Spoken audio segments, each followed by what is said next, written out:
राहुल गांधी की भारत जोड़ो यात्रा को लेकर लखनऊ में कार्यकर्ता काफी उत्साहित है। बात की हमारे संवाददाता ने टीएन मिश्रा ने, देखिए क्या कुछ कहा उन्होंने।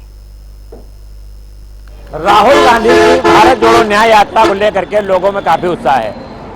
जब से बनारस से वो यूपी में प्रवेश करे हैं तब से लगातार जो है भीड़ का सामना करना पड़ा है। जगह जगह उन्हें जो है जनता के मुद्दों को उठा रहे हैं, धर्म से लेकर के न्याय की बात भी कर रहे हैं, राजनीति की बात कर रहे हैं और सामाजिक भागीदारी की बात कर रहे हैं, सीधे जातीय जनगणना की बात कर। राहुल गांधी सीधा से मानना है कि भाजपा सरकार जो इस समय आम आदमियों को उनके हितों की अनदेखी कर रही है, जो कांग्रेस ने बनाए थे सिद्धांत पर पालन नहीं हो रहा है और भारत जोड़ो न्याय यात्रा सीधी चीज है कि आम जनों से जुड़ना है उनको और आम लोगों से जो है उनको ज्यादा से ज्यादा जो है बात हासिल करनी है। अब मैं देख रहा हूँ लगा लखनऊ में उनकी स्वागत तैयारी होगी। ये एंट्री पॉइंट है, बछरावा से लखनऊ आएंगे, केकेसी चौराहे पे बैठा हुए हैं कांग्रेसी और उनके स्वागत के लिए बड़ी संख्या में लोग उपलब्ध हैं। जहां तक देख रहा है तो कांग्रेसजनों में खासा उत्साह है कि राहुल गांधी अरसे बाद लखनऊ आ रहे हैं। अब मैं कांग्रेस नेताओं से जानूंगा क्या उनकी रणनीति आगे है और ये कांग्रेस का दावा नेता है, कई जिलों से आए हैं, एमएलए प्रत्याशी भी रह चुके हैं। बताइए क्या स्थिति रहेगी आप लोगों की? अब स्थिति बहुत अच्छी रहेगी। जैसे जैसे भारत जोड़ो न्याय यात्रा आगे चल रही है, कांग्रेस के पक्ष में और इंडिया गठबंधन के पक्ष में माहौल बन रहा है और निश्चित रूप से ये जो केंद्र की और प्रदेश की सरकार है ये दुर्भावनाग्रस्त होकर काम कर रही है। ये कुछ लोगों के हितैषी हैं, बड़े बड़े उद्योगपतियों के लिए इनके पास तो खजाना खोलने का है, लेकिन किसानों का कर्जा माफ करना हो, मजदूरों को मजदूरी बढ़ानी हो या मनरेगा में जितना भ्रष्टाचार आज है, महात्मा गांधी राष्ट्रीय रोजगार गारंटी योजना में जो बहुत सबसे महत्वाकांक्षी योजना रही केंद्र सरकार की, पहले तो मोदी जी ने कहा कि ये फ्लॉप है, लेकिन फिर उसी पे आए और कोई योजना उसके टक्कर में तो नहीं दे पाए। लेकिन अगर उसमें कानून है कि 200 दिन की मजदूरी मिलनी चाहिए तो 50 दिन, 60 दिन, 100 दिन भी नहीं मिल पा रहे हैं और बेरोजगारों की लंबी चौड़ी फौज है।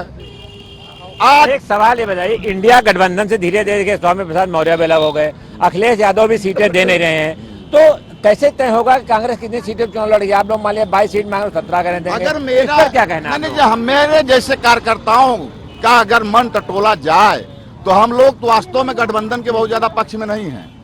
हम 543 पर लड़ने में लिए सक्षम हैं। अब वो तो ठीक है, परिस्थितियां हैं, गठबंधन बनाया गया और जो लोग गए हैं उनका चाल चरित्र चेहरा आप देख लीजिए।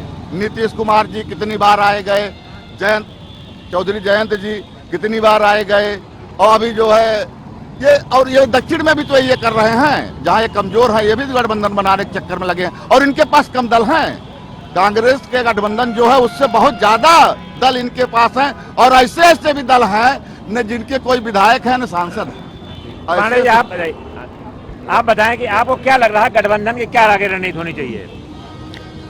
बड़ा दुख मुझे होता है जब मीडिया के साथी पूछते हैं कि गठबंधन का क्या होगा। कोई मीडिया का साथी हमारे जैसे नागरिकों से, किसानों से, मजदूरों से, व्यवसायियों से ये नहीं पूछता कि आपके देश का क्या होगा, किसानों की स्थिति आत्महत्या में क्या होगा, बदलाव होगा कि नहीं होगा। अरे आपको पूछना चाहिए कि जो आज सड़कों पर बेरोजगार टहल रहा है, जिसके हाथ में रोजगार नहीं है, उसके लिए सरकार क्या कर रही है? किसान सड़कों पर आंदोलित है, लाठियां खा रहे हैं लोगों। भारतीय जनता पार्टी के लोग त्रिशूल और कील कांटे बिछा करके हमारे किसानों को रोकने का काम कर रही है। बेटियां हमारी भीख, न्याय की भीख जंतर मंतर पर बैठकर मांग रही हैं, लेकिन कोई मीडिया चैनल ये नहीं पूछता कि इस पर क्या हो रहा है। आज हमारे नेता माननीय राहुल गांधी जी इसी के लिए न्याय यात्रा निकाल रही है कि किसानों के लिए न्याय होना चाहिए, बेटियों के लिए न्याय होना चाहिए, रोजगार के लिए न्याय होना चाहिए। हमारा जो भाईचारा है वो बना रहेगा। अगर जो देश नहीं रहेगा तो जयकरण वर्मा नहीं रहेंगे